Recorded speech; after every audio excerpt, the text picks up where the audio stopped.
My friends, let's make your solos that much better right away. We're going to talk about two things: rhythmic phrasing, which I have talked about a whole lot, and sing-alongable melodic solos. And what I mean by that is moving up and down in your melodic lines by a second or a third. No jumps any bigger than that. It sort of mimics the human voice as we're speaking, and it's really digestible to the ear. What's really nice is if I'm in A minor here and I do that,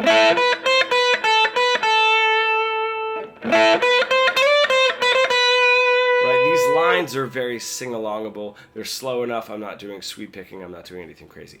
There is always a time for that, which is great. We can really get into guitar mode, and that is a little bit more of like human voice melodic mode, which is really nice. The cool thing is, within that, moving up and down a scale of seconds and thirds for your sort of melodic motifs, let's just say, is adding larger jumps. Sometimes it pulls the ear in and it adds like a little bit of an element of surprise without getting too far off into, you know, your sort of sweep picking and tapping and such. So if I have that same idea,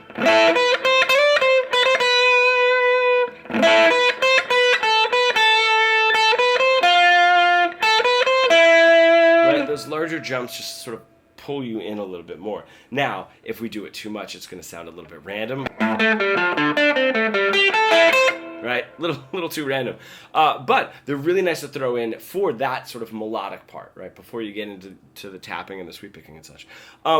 If we're doing that and we're combining it with interesting rhythmic phrases, so getting out of 1 and 2 and 3 and 4 and 1, 2, 3 and 4 and right? Just that kind of stuff.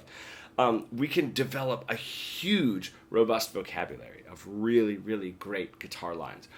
What I want you to do is listen to at least the beginning part of the solo for Hotel California. I'm not going to play it now. I'm not going to do a deep dive. There are a million guitar tutorials on that guitar solo. But tap out those phrases rhythmically. Almost take the notes out and just like tap it out and see how cool those rhythmic phrases are. And they're not just 1 and 2 and 3 and right. They're not like super boring, as well as moving up in that sort of like melodic, mimicking the human voice phrases, as well as those bigger intervals, right? Bigger interval jumps of like a fifth or a flat sixth or whatever it is to pull the ear in. It's why that solo is so interesting, especially in the first half of it.